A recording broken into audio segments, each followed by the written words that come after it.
Écoute, bonjour, Marie-Laya. Je te remercie, vivement de participer à cet, échange que l'on va avoir. Ce que je te Bonjour. propose, c'est de te présenter pour nos auditeurs, peut-être qui ne te connaissent pas. Bah, merci beaucoup pour l'invitation, Guillaume. Je m'appelle Marie Laya, je suis la fondatrice d'un média qui s'appelle À parts égales et qui parle d'argent dans le couple, à la fois d'une manière assez pédagogique et en même temps, je donne des conseils ultra concrets qui sont issus de mon expérience personnelle et de mon expertise. Puisque on en parlera peut-être, mais ça vient de vécu. Et donc aujourd'hui, j'ai écrit un livre qui s'appelle Ils vécurent heureux et prirent un compte commun aux éditions Erol, que je vous conseille bien évidemment. Et puis aussi, je donne des conférences, je fais du consulting, plein de choses, plein d'activités, mais toujours sur le thème de l'argent dans le couple et comment le gérer équitablement. Chouette. Et comment t'en es venue justement à créer ce média-là? Bah, en fait, c'est vraiment, tout simple, c'est que je suis tombée amoureuse et je suis tombée amoureuse d'un homme qui gagnait plus d'argent que moi et qui le gérait mieux que moi et assez rapidement dans notre relation, ça s'est imposé à moi, si tu veux. J'ai compris que, si je ne m'intéressais pas au sujet et surtout si on n'en parlait pas tous les 2 et si on trouvait pas de solution ensemble, bah, probablement j'allais être celle qui allait, pâtir de mon incompétence, en fait, tout simplement. Et donc, ça c'est, nous on a testé tous les modèles économiques qui existent en couple. Aucun n'était, satisfaisant et n'était suffisamment, équitable. Donc on en est arrivé à créer notre propre modèle, qui est le modèle à parts égales, dont je parle donc dans mon livre et sur mon média. Et Et au tu peux final me résumer ça un petit peu ce modèle, dans les grandes lignes, évidemment sans dévoiler tout, je suppose, mais qu'est-ce que c'est en fait, à part? alors le modèle, c'est très simple. En fait, il faut le comparer aux modèles qui existent déjà. Hem Les modèles économiques, ça explique comment est-ce que tu vas, gérer les dépenses du couple, du quotidien. Donc les modèles classiques, tu as, bon, le tout en commun.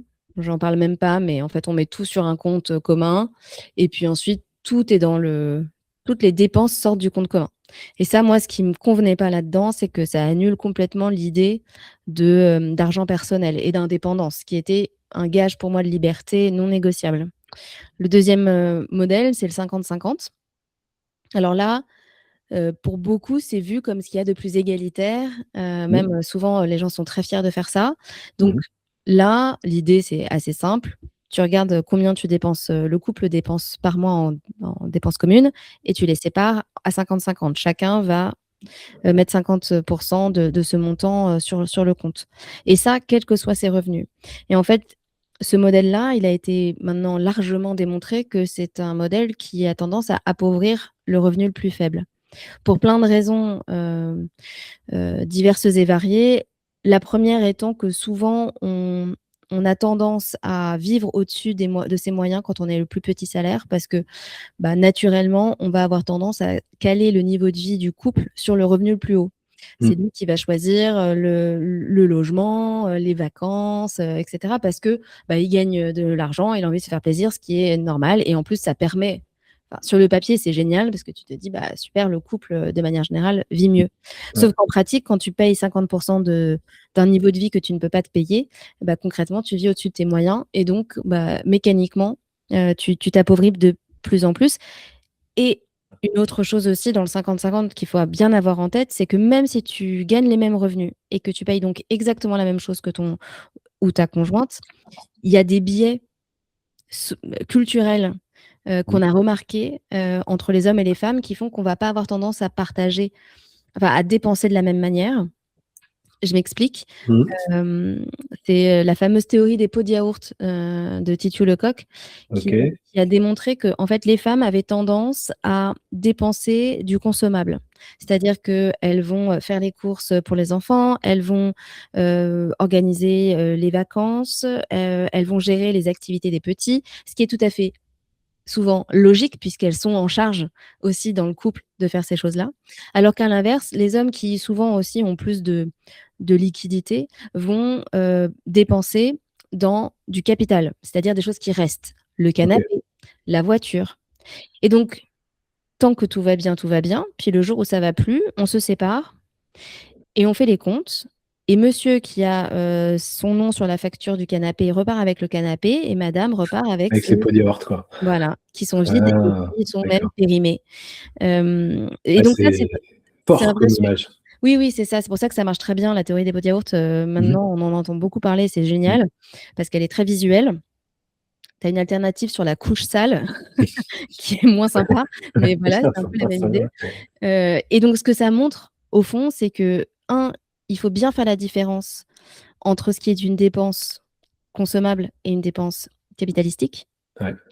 Et ça même avant même de parler d'investissement, hein. Ouais, bien sûr. Et si jamais vous faites des achats en couple importants, de s'assurer systématiquement d'avoir les 2 noms sur les factures. Parce qu'en cas de séparation, à ce moment-là, vous pouvez prouver que parce que des fois, ça peut se compenser et on verra, tout le sujet de la compensation, c'est une réalité en couple. Mais le fait d'avoir les 2 noms sur les factures, bah, ça montre bien que ça vous appartient à vous 2. Ouais, donc Voilà, ça, c'est déjà un 1er conseil qu'on peut donner à nos auditrices tout à fait. Et auditeurs, parce et qu'en fait, auditeurs, bien sûr, au hein. final, c'est des biais qui sont particulièrement féminins, mais bien évidemment, ça existe, partout et en fait, c'est globalement une bonne hygiène de vie et souvent aussi pour, si c'est ces messieurs qui font ces fameux, achats, bah, qui pensent systématiquement à rajouter le nom de leur femme, dedans, c'est toujours bien. Hem, donc ça, c'est pour le 50-50. Ensuite, le modèle économique qui est le plus, proposé quand on cherche à être vraiment équitable en couple, c'est le prorata. Mmh. C'est-à-dire qu'on va regarder les dépenses du couple et si tu gagnes 70 des revenus de ton couple, tu vas, payer 70 des dépenses, communes. Alors Ouais. ça, sur le papier, c'est génial, c'est très juste. C'est vraiment c'est ce que la définition même de l'équité. En pratique, moi, je considère que c'est un modèle qui est hyper insidieux. Sous couvert d'être hyper juste, on Bah, invisibilise le fait que le prorata, c'est quasiment la même chose que le 50-50, mais en moins rapide. L'appauvrissement est moins rapide. pour quelle raison? Parce qu'en fait, pour le plus petit salaire, donc Ouais. il participe aux dépenses, communes, certes proratisées, mais Mmh. qui sont, pour les raisons, que j'ai évoquées tout à l'heure, souvent assez élevées et au-dessus de ses moyens, parce qu'il continue à Complètement. vivre, au-dessus de ce qu'il aurait fait, tout seul. Ça a un nom, ça s'appelle l'effet d'entraînement. OK. Hem, Ensuite, il a ses charges fixes et Ouais. là, les charges fixes, elles sont les mêmes pour tout le monde. Donc c'est, les transports, le téléphone, le coiffeur et cetera et en particulier quand on est une femme, on a tendance à avoir des charges fixes qui sont nettement supérieures que nos conjoints. Parce que D'accord. quand on est une femme, on subit plus d'injonctions, notamment la charge esthétique, donc on dépense une fortune en maquillage, mode, et épilation. Les coiffeurs coûtent plus cher, on a la taxe rose, même le C'est vrai. pressing coûte plus cher. Enfin, il y a énormément de ça coûte aujourd'hui en France, ça coûte plus cher d'être une femme que d'être un homme. Ouais, ça, Même c'est si prouvé dans évidemment les études, les hein. comment? Ça, c'est prouvé dans les études économiques, ouais. Tout à fait, tout à fait. Même si évidemment il y a des injonctions pour les hommes aussi, il y a le coût de la salle, de sport et cetera.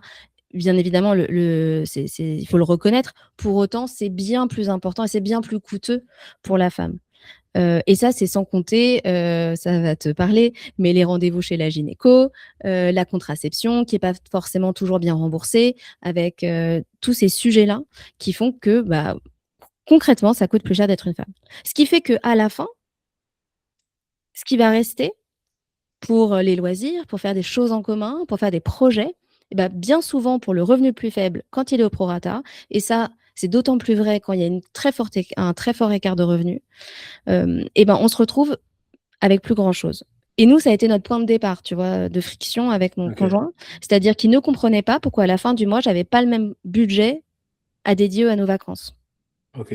Donc lui, il voulait partir en week-end tous les mois et moi, j'étais là: «Bah, en fait, je ne peux pas». Donc Ouais.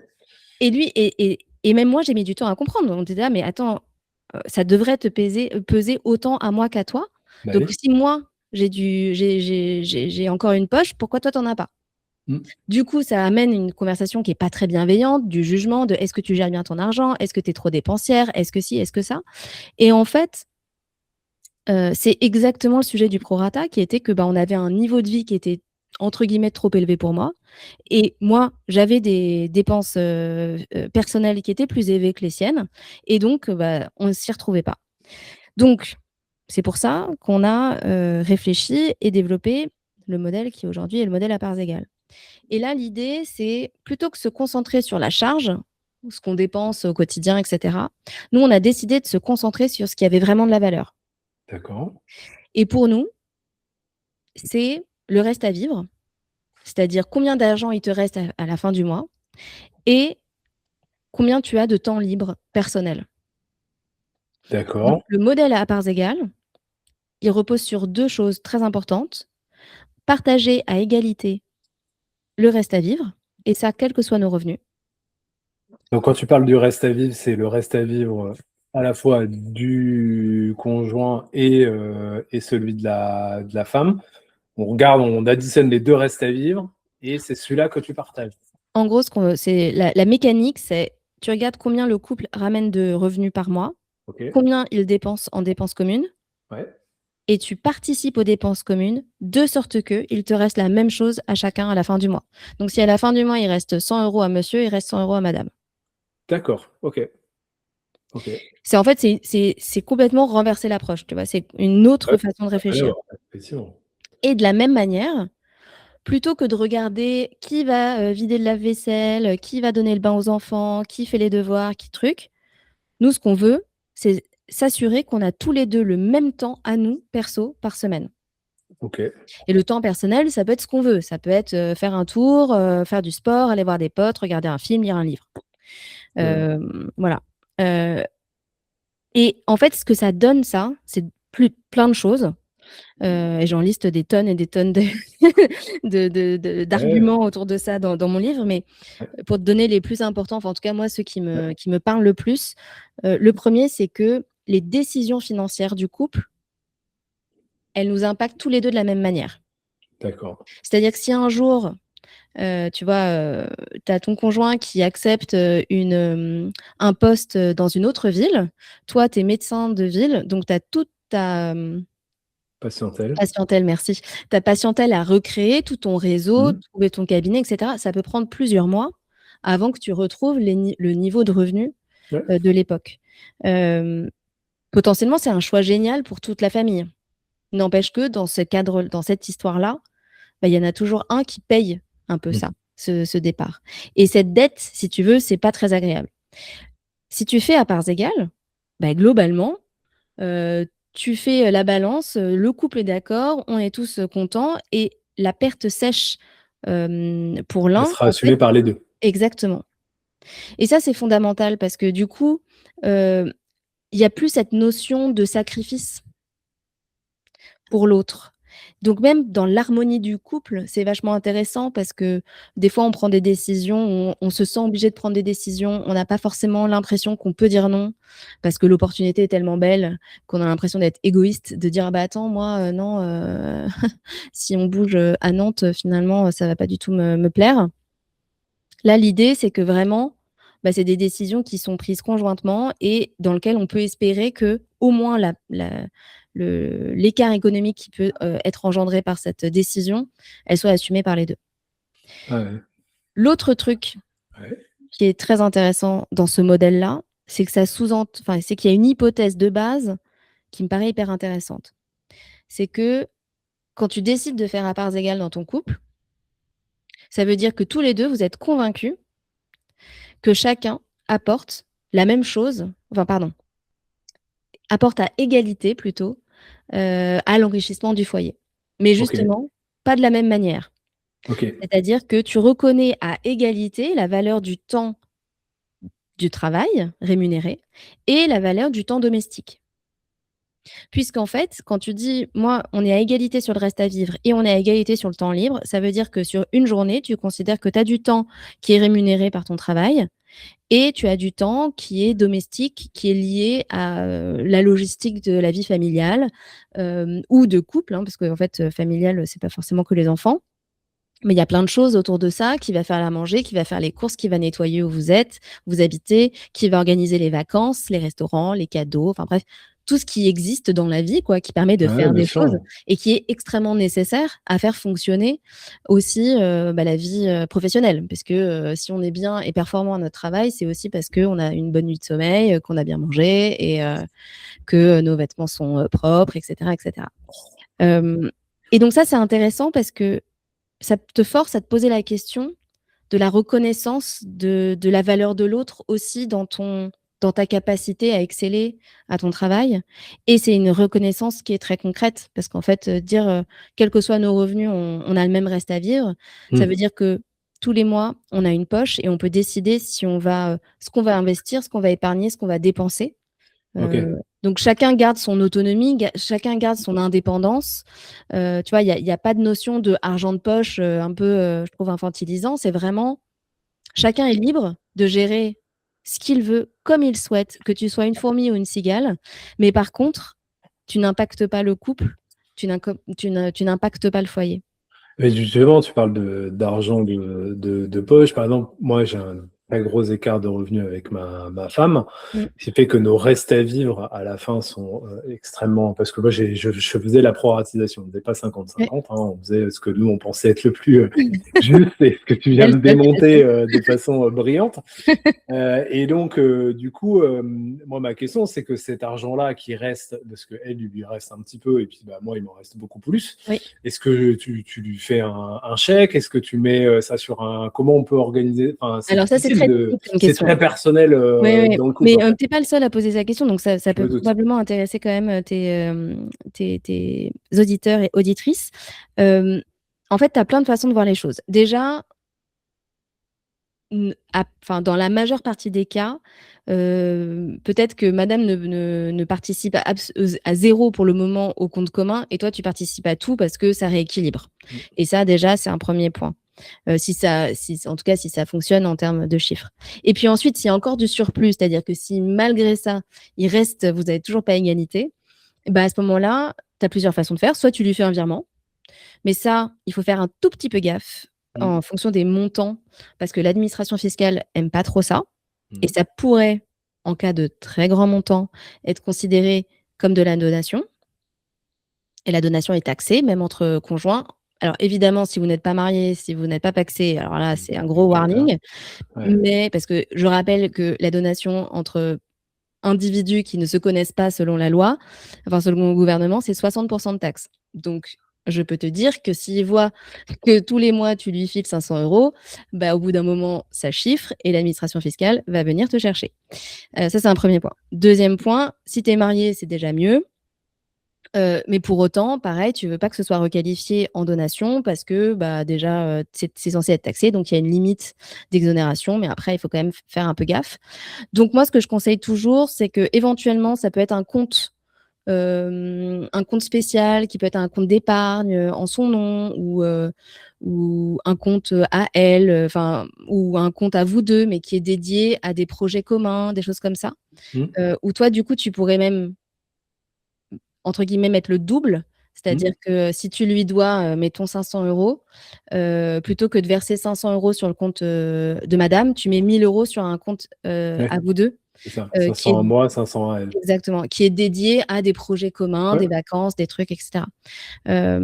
Voilà, après il y a plein d'autres manières, Oui, oui, c'est c'est... vraiment très technique et le mieux c'est éventuellement de réfléchir avec un notaire, s'il y a des montages intéressants, des choses comme ça. Mais ça, c'est les premiers trucs, voilà, les premiers éléments de réponse qui peuvent être Ouais. intéressants à mettre en place. Et donc, comment, du coup, ouais, tu conseilles quand même donc aux gens à, quand même, quand ils se mettent en couple ou avoir des enfants, de se marier et de se paxer pour ces raisons-là, parce que ça pourrait être vite taxé et Alors, ça peut être un désavantage quand même, quoi. quoi qu'on puisse penser du mariage, Mm. parce que ça a beaucoup moins la Sûr? cote, Ouais. depuis certains moments, le fait qu'on ait une autre façon, enfin qu'on ait qu'il y ait une évolution des mœurs, sur la façon de faire couple de manière générale, on s'est tous un peu individualisés. Maintenant, la relation, c'est un contrat individuel, tu vois? Mm. C'est-à-dire qu'en gros, soit on est en concubinage, donc là, on n'est pas reconnu nulle part et ça, bah, dès qu'on commence à vraiment s'engager, c'est-à-dire à posséder quelque chose ensemble, que ce soit un logement ou des enfants, bah, ça peut être problématique pour des raisons, d'héritage patrimonial et cetera. Et puis ensuite, on est sur si on s'engage souvent sur soit le Pacs, soit le mariage en séparation de biens.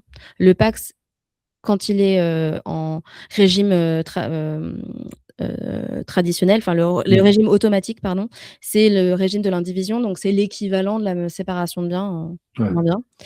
Hem, donc en fait, ces 2 systèmes-là sont des régimes qui sont individuels, qui protègent donc la richesse de chacun.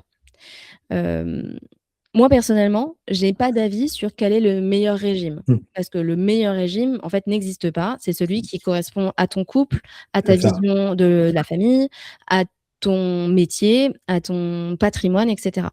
En revanche, moi, ce que je dis, c'est attention, heu, posez des questions à votre notaire, réfléchissez parce que et renseignez-vous, sur les différents régimes, les différentes possibilités que vous avez. Parce que, la réponse, un peu classique, facile de la part des notaires, c'est la séparation de biens de manière un peu automatique. Et Mmh. ça, c'est grave parce que ça fait partie des raisons principales qui font que ces dernières années, l'écart de patrimoine entre les hommes et les femmes a augmenté de manière extrêmement nette. Parce que à l'époque de nos grands-mères, elles se mariaient en communauté de biens, tout était aux 2 et même si elles travaillaient pas, même si ou alors elles avaient des carrières un peu, en dents de scie, bah, mine de rien, elles avaient quand même une certaine richesse grâce à cette protection du mariage en communauté. Ce qui n'est plus du tout le cas aujourd'hui pour, une grande partie, des femmes qui travaillent. Donc moi, le seul conseil que j'ai, c'est oui, je pense qu'à partir du moment où on s'engage avec quelqu'un sur du long terme, qu'on commence à partager des choses ensemble, que ce soit un bien immo, une famille et cetera. Oui, pour moi, je pense que c'est extrêmement nécessaire de contractualiser son union. Contrairement à ce qu'on peut penser, ça ne veut pas forcément dire faire une énorme fête et d'inviter, C'est toute la vrai. population. En fait, il faut faire vraiment la différence entre le mariage et la fête du mariage. Voilà, premièrement. Donc on n'est pas obligé d'aller à l'église, je sais pas, enfin de faire un truc, qui soit pas Mmh. dans Ouais, tes valeurs. complètement.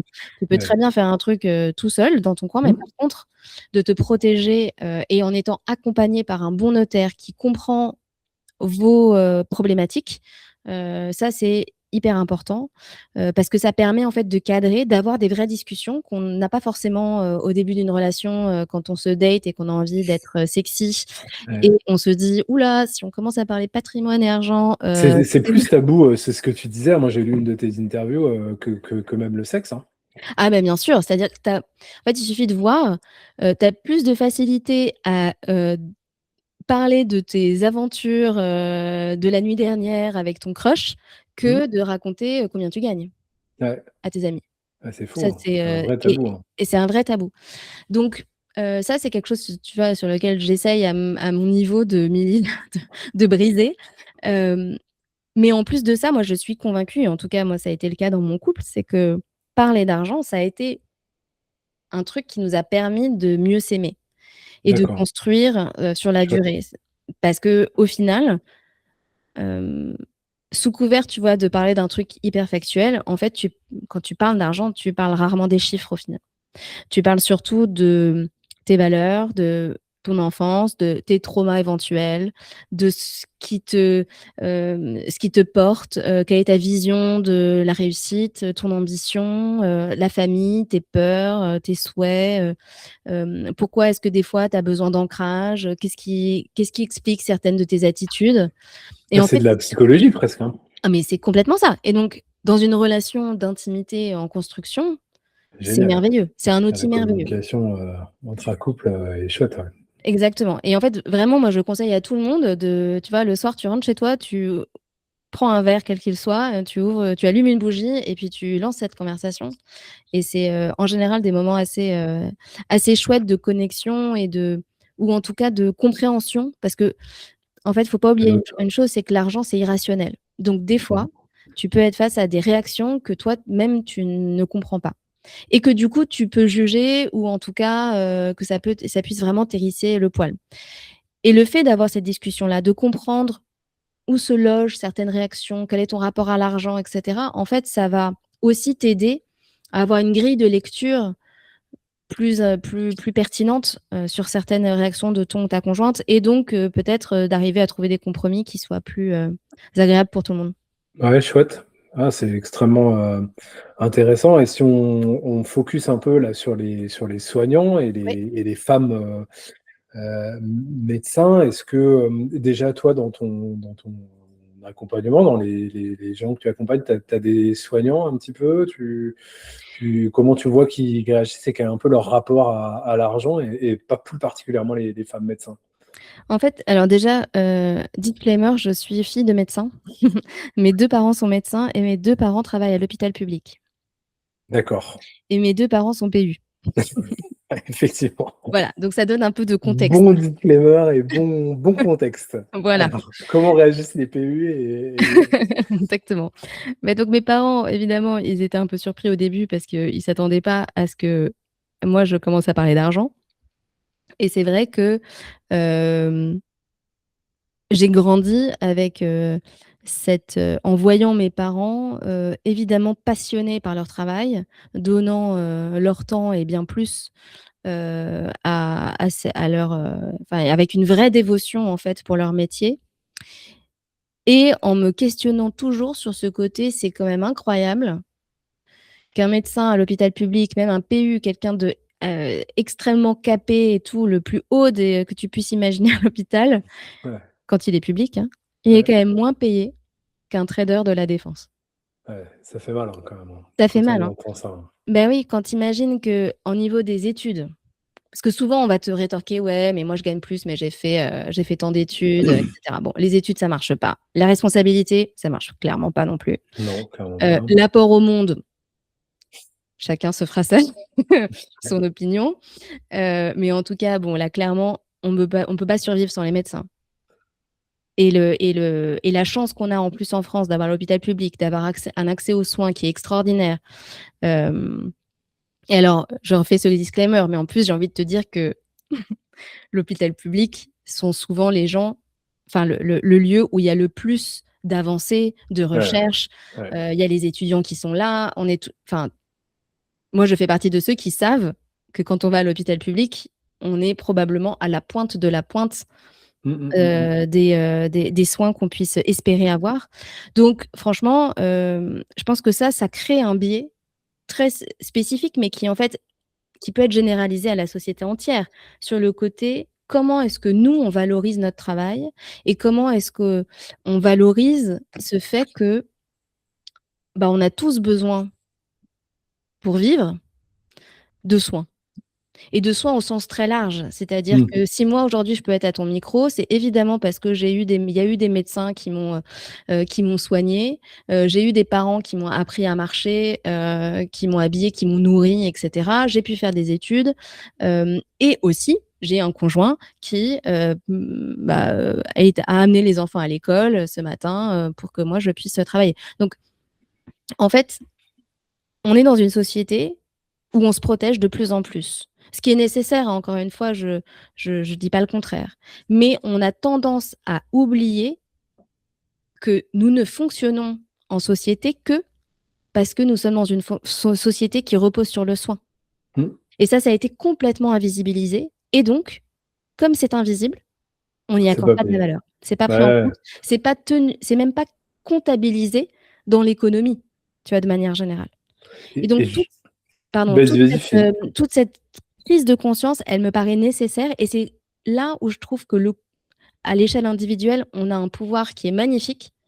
C'est que le couple peut être le lieu où tu vas décider, bah, de changer les règles, ou en tout cas d'appliquer des règles qui sont plus en accord avec tes valeurs. Ouais, complètement. Alors ça me fait ce que tu viens de dire, Ouais, me fait réagir sur 2 choses. La première sur l'histoire du temps valorisé. Nous, on le voit bien en consultation en médecine ouais, générale, plus particulièrement parce que je suis généraliste, on a des multimotifs et pour ces multimotifs-là, bah, on est payé une seule fois sur la fin de la consultation. Comme si, en gros, notre travail n'était pas fractionnable, on ne pouvait pas être payé pour ça.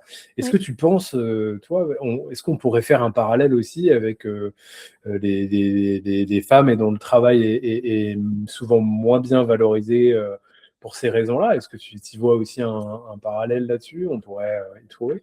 Oui, je pense que complètement. En fait, ça résonne avec le côté du don. Mm. C'est-à-dire que, et ça c'est un cliché qu'on attend des femmes de manière générale, c'est que puisque tu aimes t'occuper des enfants, puisque tu aimes parler, puisque tu aimes t'occuper des autres, bah, le don de soi est un peu attendu.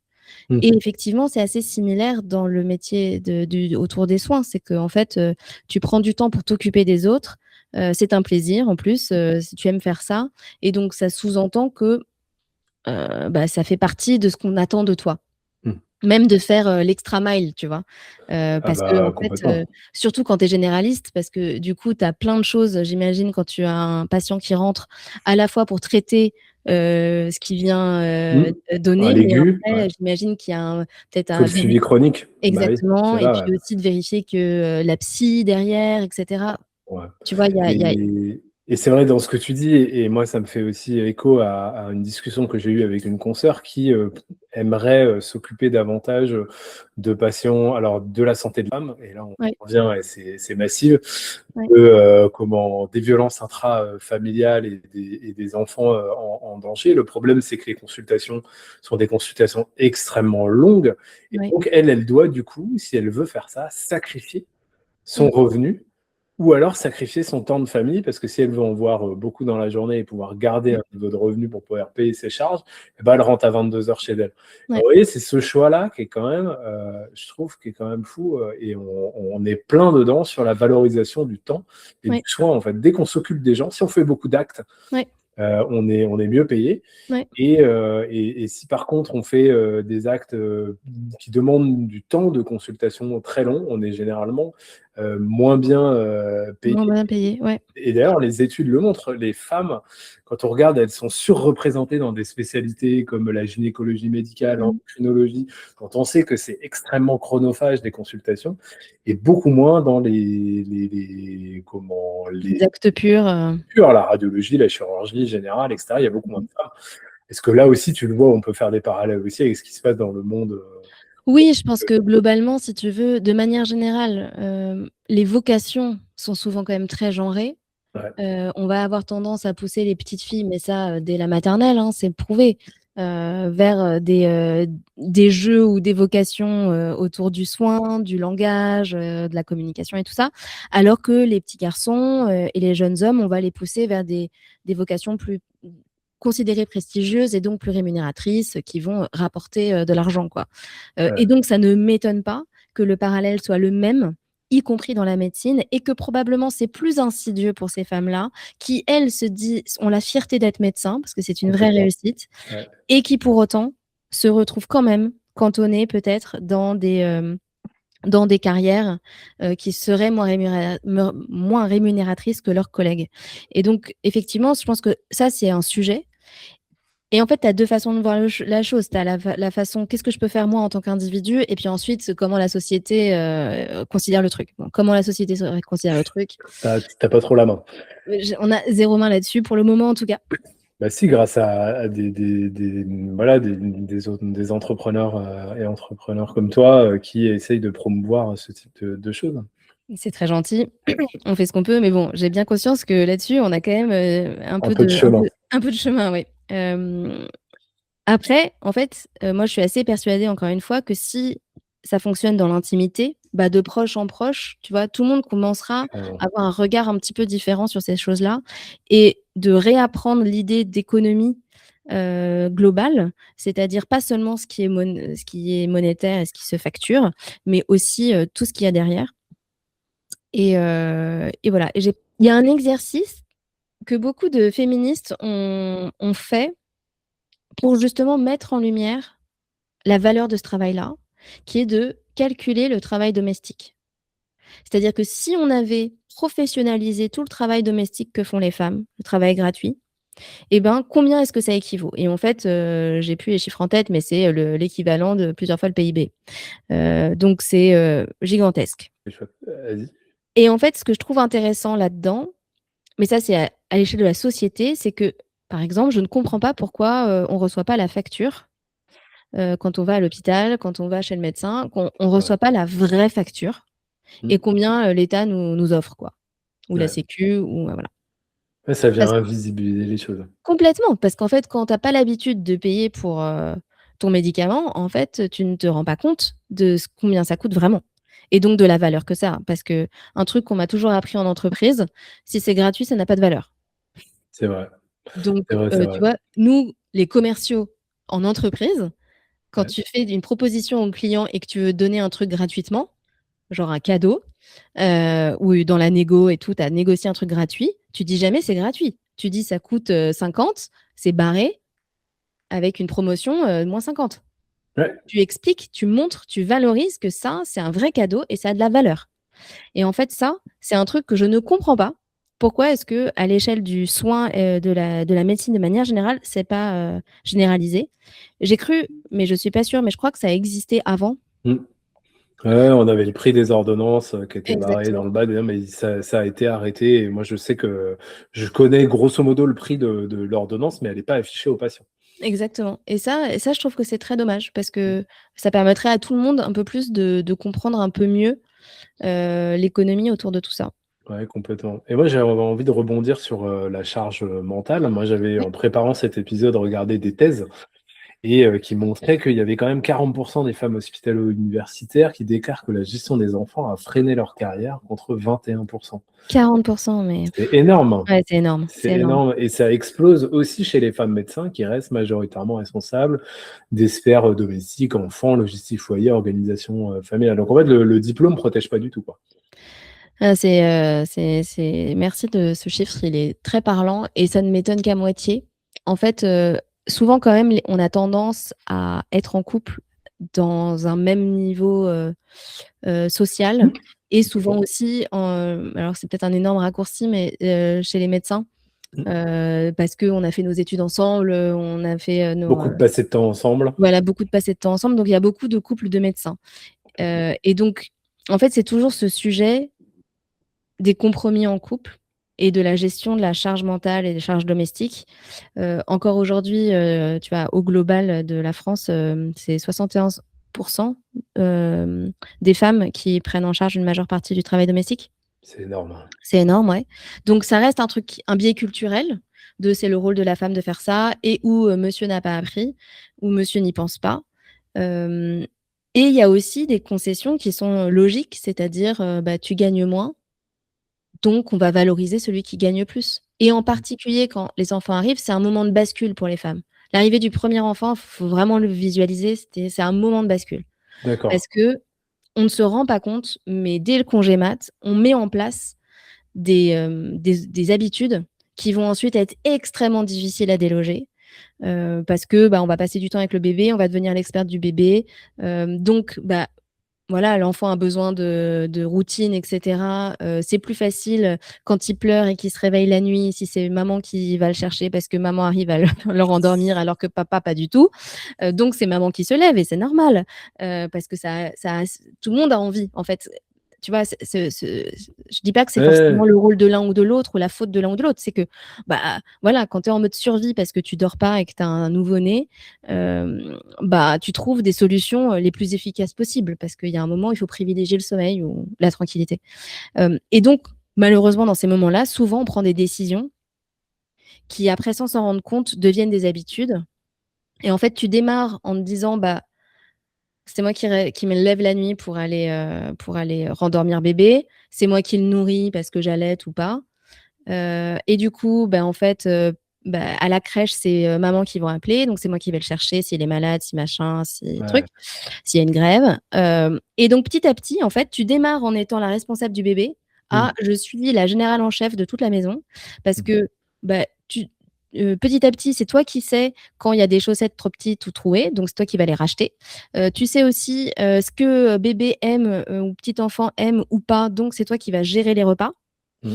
Donc comme c'est toi qui gères les repas, c'est toi qui fais les courses des repas, c'est toi qui les cuisines, hem et en fait, voilà, Ouais, petit petit à à petit, petit, sans elle te rendre rentre compte et est enfermée dans ce piège-là, quoi. et c'est extrêmement difficile Ah, des c'est 2 côtés, hein, ouais, bien de sûr. parce qu'en fait, toi, quand tu as l'habitude d'avoir quelqu'un qui pense à des trucs, entre guillemets «futiles» ou qui t'intéressent pas particulièrement et qui n'intéressent pas particulièrement personne, je veux dire Personne. personne, objectivement se dit: «Ah, c'est génial, de penser aux chaussettes trop petites». Mmh. Même si tu aimes cuisiner ou faire les courses ou t'occuper de ton enfant, en fait, ça n'a rien à voir avec le plaisir que tu as avec ça. C'est Bien juste que sûr. ça, c'est de la logistique et la logistique, ça prend de l'espace et donc quand toi, tu as l'habitude, comme, tu as une secrétaire, tu disais, tout à l'heure, Mmh. tu as l'habitude que tes rendez-vous, tombent, pile, dans ta boîte. Si C'est demain, ça. c'est toi qui te fais toute la gestion de Ça va être tes plus compliqué. rendez-vous, c'est plus compliqué et donc réapprendre, tu vois, arriver à refonctionner là où tu étais, dans ton travail, hem, avec cette nouvelle charge qui d'un coup te tombe dessus, c'est hyper compliqué et c'est pour ça d'ailleurs que les femmes, absorbent une baisse de revenus, Ouais, au ouais. moment de l'arrivée de l'enfant et c'est pour ça que ça s'installe sur des années et des années, parce que, bah, une fois que les habitudes sont prises, à la fois pour les enfants, à la fois pour les parents, à la fois pour madame et à la fois pour monsieur, c'est compliqué. Soit de lâcher prise, soit de reprendre des bonnes habitudes ou de se Ouais. forcer à reprendre, surtout quand derrière tu as quelqu'un qui assure.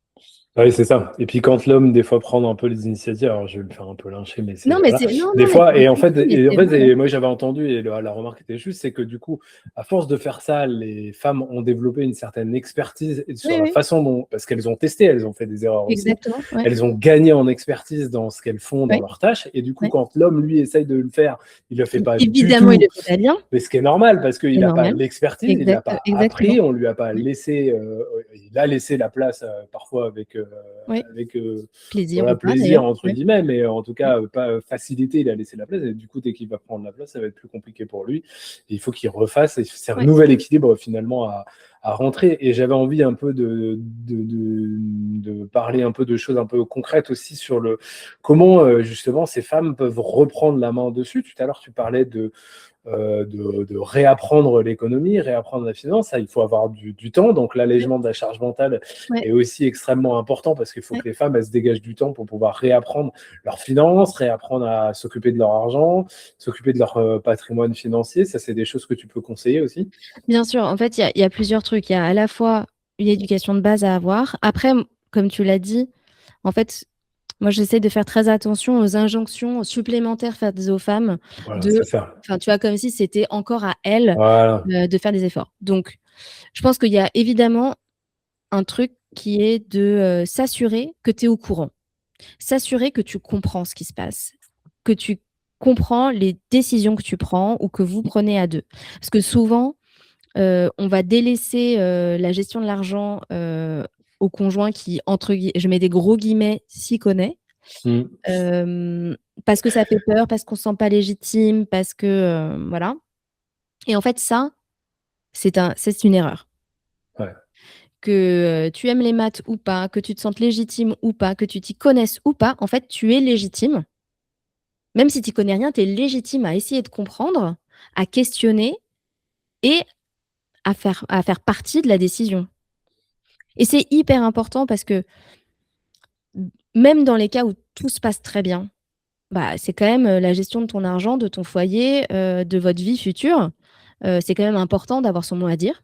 C'est le mm, premier mot, voilà et puis, dans les moments où ça se passe moins bien, que ce soit, le nombre de veuves qui découvrent l'ampleur administrative, c'est un peu le même truc que pour les enfants, hein. mm, C'est-à-dire que c'est une expertise que tu apprends en faisant, que tu apprends en te plantant mm. et donc quand tout d'un coup, tu as, 15 ans d'administratif qui te tombent sur les épaules, ça te paraît une montagne infranchissable. Bah, c'est un peu la même chose. C'est Ah oui, exactement complètement. le même sujet mais côté, opposé dans les clichés. Hem Et puis, bon, ça, quand tu es veuve, voilà, mais quand vous vous séparez. Si Ouais. vous vous séparez, là, ça devient problématique parce que potentiellement, les décisions qui ont été prises, elles ont été prises depuis une perspective unique Mm. et on le sait, bah, l'humain, qu'il soit malveillant ou pas, a des biais et Bien donc sûr. si toi, tu ne participes pas à cette discussion, si tu es pas à la table de la décision, bah, il est probable que les compromis ne sont pas en ta faveur. Ouais, Voilà. complètement. Et après, ça revient un peu à ce que tu disais tout à l'heure sur la répartition de l'argent dans le couple. Moi, je fais un peu un parallèle avec ce qui se passe à la maison où elle me dit, bah, de toute façon, moi, j'ai pas de reste à vivre ou très peu. Bon, donc, du coup, moi, je m'intéresse pas du tout à la finance perso. Bah, de toute façon, j'ai pas d'argent. Donc, je m'en fous, en fait. Mais si on renverse la vapeur et qu'on dit, bah, maintenant, tout le reste à vivre, il est commun. Oui. Bon, bah, là, du Il est coup, pas quoi. il Il est est, égal. il est C'est égal. c'est Oui. différent, tu vois? Ouais, Parce c'est que ça. Excuse-moi. chacun après T'as raison de préciser. est autonome. Ok. Tu vois? Si, le kiff, de l'un, c'est, de se faire une collection de boules de neige, et que ça lui prend, tout son reste à vivre, bah, soit, Ouais. il est responsable, tu vois? Si le kiff de l'autre, c'est de parier sur, des ETF, obscurs, auxquels il comprend pas grand-chose, c'est aussi sa responsabilité et c'est ça que je trouve très intéressant dans ce modèle-là, c'est que, non seulement ça permet d'absorber les hauts, et les bas des carrières, des histoires familiales, parce que potentiellement, il y a des moments où on va plus ou moins, travailler, plus ou moins gagner d'argent, heu et en plus, ça permet de responsabiliser, pardon, chacun des conjoints. C'est-à-dire que comme on a la même «poche», entre guillemets, on part. Bah, alors, on a toujours des lacunes, et d'éducation, de machin, ou de tradition, ou même de rapport à l'argent, mais pour autant, on part avec les dés sont moins pipés, quoi. Ouais, c'est ça. Heu et l'autre truc aussi, c'est que, pour moi, le couple, la base du couple, c'est de faire des choses ensemble. Hmm. Ça paraît un peu bateau, hein, D'accord. Non, mais et donc ça nécessite quand même d'avoir un certain niveau de vie commun hmm. et quand structurellement, tu as des niveaux de richesse qui sont différents. Comment tu fais pour accéder à ce niveau de vie commun? Parce que finalement, les conflits d'argent dans le couple, et ils sont nombreux, c'est souvent parce qu'on n'a pas les mêmes moyens. Hmm. On n'est pas d'accord sur la façon que l'autre a de gérer l'argent. On peut être frustré, on peut être jaloux, on peut, se sentir, dépossédé et cetera. Quand tu fais à parts égales, comme tu as la même chose, chacun de ton côté, et que tu es totalement libre de faire ce que tu veux de chaque côté, que du coup ton conjoint, il a pas son mot à dire sur, comment tu dépenses. Si tu veux Ouais, ouais, t'acheter, ouais. 50 boules de neige, tu peux. Hmm. C'est ton problème, c'est ton argent, c'est ton problème. Mais ça n'impacte pas le foyer et ça, je trouve que c'est vachement fort parce que ça donne encore une fois de l'harmonie dans un couple. Ça lui donne les possibilités de faire des choses ensemble, de voilà, de, d'utiliser le couple comme un levier en fait, Ouais, c'est ça. d'enrichissement et de réussite. Ouais, c'est hyper. Comme si on résume un petit peu, donc, comment. Un peu sur les conseils qu'on pourrait donner à nos auditeurs et auditrices. Donc, déjà, d'avoir des comptes séparés, ça me paraît être une base, avec peut-être un compte commun au milieu, pourquoi pas, mais en tout cas, de ne pas tout mettre dans le même panier. Bien contractualiser son union, c'est ce que tu disais tout à l'heure. S'assurer d'être au courant de ce qui se passe, en tout cas dans les décisions financières, et de reprendre un peu d'autonomie. Est-ce que tu vois d'autres choses qu'on pourrait rajouter comme conseil? Oui, Vas-y. pour moi, il y a 4 étapes, Ouais. dans les, finances équitables en couple. Ok. La première étape, c'est la transparence des revenus. Ok. C'est-à-dire que je pense que c'est impossible d'imaginer être équitable en couple si tu ne sais pas précisément combien il y a d'argent qui rentre dans la maison. Et ça, c'est pas, tu vois, c'est pas d'une évidence absolue pour tout le monde, hein. Non. Pour autant, ça me paraît hyper nécessaire parce que quand tu fais des compromis, quand tu fais des choix, quand tu prends des décisions, bah, tu as besoin de savoir de combien on parle. Donc tu as besoin d'être transparent sur les chiffres. Ça, c'est un premier point.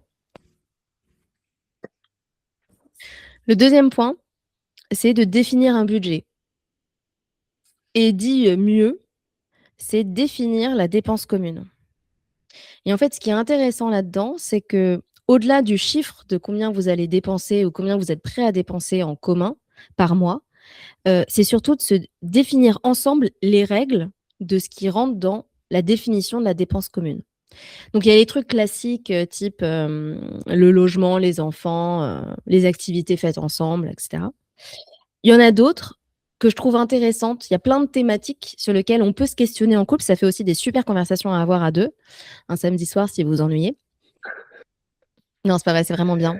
Même, ça vaut un samedi soir, je trouve. Je pense. C'est un vrai date intéressant. J'en liste des tonnes dans mon livre, donc je vais pas tout D'ailleurs, faire ici. ouais. Mais il y en a quelques-unes que je peux te donner comme ça et qui va forcément te parler, c'est les frais de santé. Ok. Parce que les frais de santé, bah, par habitude, on a tendance à penser que c'est pour notre corps, donc c'est à l'échelle individuelle. En pratique, sur les maladies chroniques, on le sait que les parcours de soins sont pas forcément toujours bien remboursés, qu'il y a plein de frais annexes qui sont nécessaires pour améliorer le parcours de soins que les médecins vont te proposer ou vont en tout cas t'inciter à aller faire si tu as les moyens de le faire. Et évidemment, bah, même en France, ça peut être très coûteux quand on est le malade. Et c'est la question qu'on a tous à se poser, mais est-ce que le couple peut, sur la durée de toute une vie, être un soutien, y compris dans la maladie? Moi, je considère que oui, mais chacun est libre de faire ce qu'il veut. Il y a d'autres moments, tu vois, la grossesse n'étant pas une maladie, c'est pourtant un moment quand même où il y a beaucoup de dépenses annexes. Moi, j'ai été enceinte 2 fois. L'ostéo a sauvé mes grossesses. Bah, à 70 € la séance toutes les semaines pendant 6 mois, ça commence un peu à chiffrer. Et donc ça, pareil, en particulier quand c'est notre première grossesse et que bébé n'est pas encore là, tu t'imagines pas forcément que ça, c'est des dépenses que tu Mm. pourrais payer avec le compte commun. Alors que objectivement, c'est encore plus évident que c'est un don à la famille de ton corps. Donc, Énorme. qu'à ce titre, c'est normal que la famille y contribue. Mais donc ça, c'est un sujet. Le truc, le petit tips que je donne à tout le monde s'ils veulent faire ça pour leurs frais de santé, c'est d'avoir un compte commun. Ça simplifie quand même toute la logistique, de faire ses comptes, et cetera. Évidemment, gardez vos comptes personnels, hein. Tu l'as dit tout à l'heure. Mais donc tu rentres le RIB du compte commun à la sécu et à ta mutuelle et tu payes chez ton médecin avec ta carte du compte commun. Mm. Et comme ça, en fait, les remboursements sont sur le compte commun. Tu as pas besoin de vérifier, Ouais, carrément. voilà. Donc évidemment, le postulat, c'est que tu es assez transparent sur ta santé avec ton ou ta conjointe. Mais bon, ça, chacun mettra sa limite, là où il est à l'aise. D'autres trucs, particulièrement pour les femmes, je le disais tout à l'heure, mais les frais autour de la féminité, de l'hygiène basique, hein, on peut se questionner de savoir si bah, ça pourrait faire partie des dépenses communes. Je te donne un exemple. Avant, on avait des tampons, des serviettes qu'on achetait au supermarché, donc on n'allait pas éplucher les factures pour Mm. se dire non, ça c'est mes serviettes, je les paye. C'était normal. Mais maintenant qu'il y a des alternatives qui sont Ouais, quand même culotte de règles, exactement, qui coûtent les 40 € coquettes, en ouais, lingerie, c'est ça. Ouais. tu vois? Tu vas acheter une culotte en lingerie, tu te dis pas: «Je vais la payer avec le compte commun», a priori. Si tu as Ouais, l'habitude de te financer toi-même tes culottes. c'est ça. De donc tu vois, c'est des questions comme ça auxquelles, j'invite vraiment tout le monde à se poser. Il y a plein d'autres endroits où tu peux aller chercher ça, discuter en fonction des dépenses qui sont nécessaires pour professionnel, pour ton hygiène de vie, voilà, ou des plaisirs, du coup, faire la différence entre ce qui est de l'ordre Ouais, bien de la sûr. nécessité et du plaisir, c'est toute la question. Et ça, chacun y trouvera sa ligne. Mais je trouve que voilà, on a tendance un peu à passer à côté de Mm. ce sujet-là. Et je trouve que c'est dommage parce que c'est l'occasion aussi de s'aligner sur plein de choses. Donc c'est très chouette d'avoir cette conversation. Donc ça, c'était la deuxième étape. Il y en a 4. Ouais, La ouais, troisième, c'est sûr. la troisième, c'est le modèle économique. Ok. C'est-à-dire, une fois que tu es d'accord sur le pot commun, enfin ce qui va être la dépense commune, c'est comment est-ce que tu vas la financer, cette dépense commune. Et c'est là où on revient au modèle économique dont on parlait tout à l'heure, le 50-50, le prorata à parts égales. Mettez-vous d'accord et ensuite, c'est la quatrième étape, tu choisis la technique autour de ça, les Mm. flux. Est-ce que c'est un compte commun qui est financé, enfin qui est, moi je conseille de faire toujours ça, quel que soit le modèle économique que vous choisissez. Prenez un compte commun, gardez vos comptes personnels évidemment, mettez vos revenus sur votre compte personnel, hyper important. Ne faites pas cette erreur de mettre tous vos salaires et tous vos revenus sur le compte commun et d'ensuite passer à l'individuel.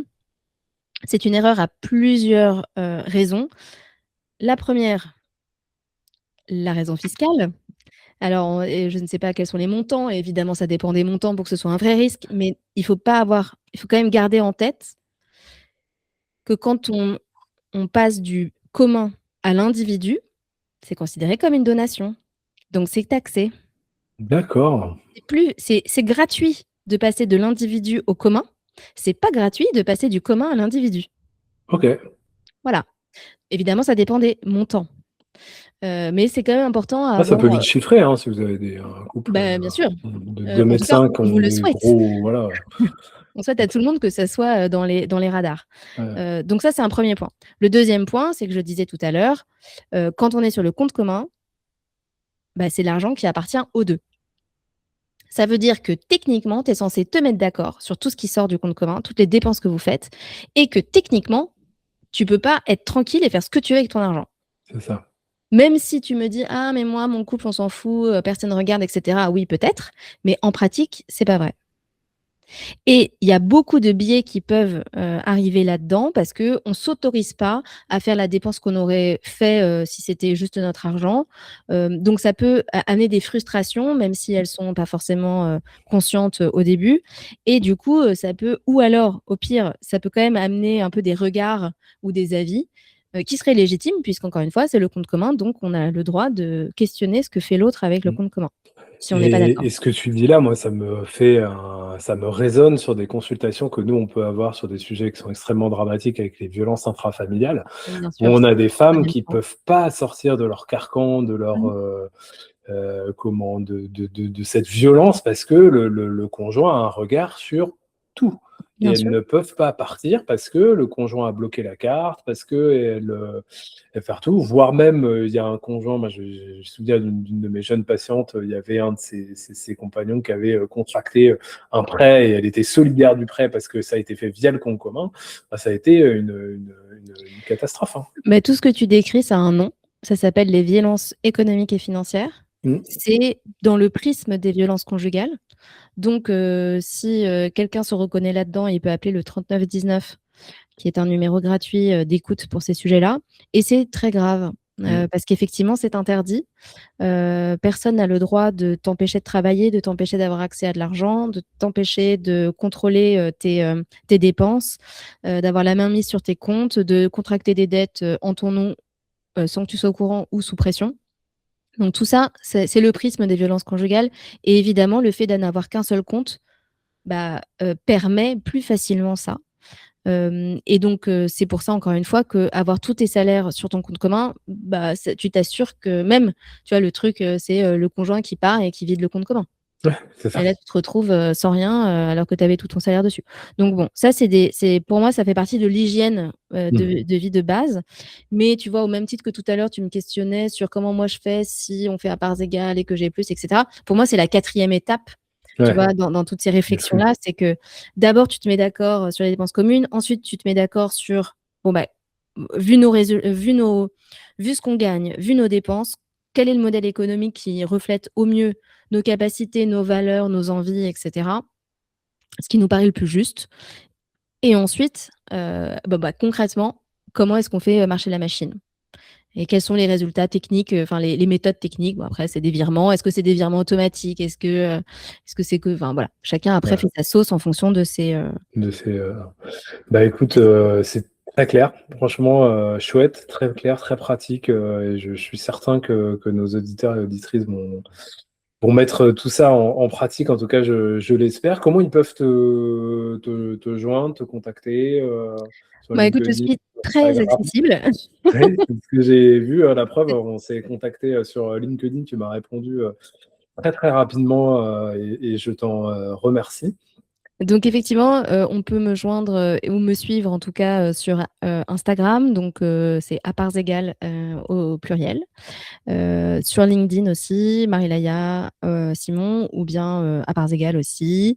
J'ai une newsletter auquel on peut s'inscrire et où je décortique, tous les 15 jours des situations, suite à des messages reçus, donc c'est très Trop bien. concret aussi et c'est vraiment moi mon approche, c'est-à-dire que j'essaye de faire en sorte que chacun dans le couple soit armé pour trouver des pistes d'entente et de réflexion pour avoir une certaine harmonie à deux.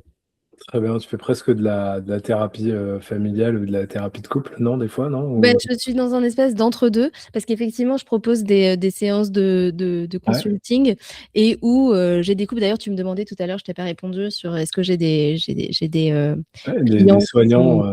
des soignants. Et oui, la réponse est oui. Tu vois, il y a quelques jours, j'étais avec un couple de kinés Ok, qui était là-dessus. Donc oui, c'est des questions. J'ai eu aussi une cliente gynéco. trop Euh, bien.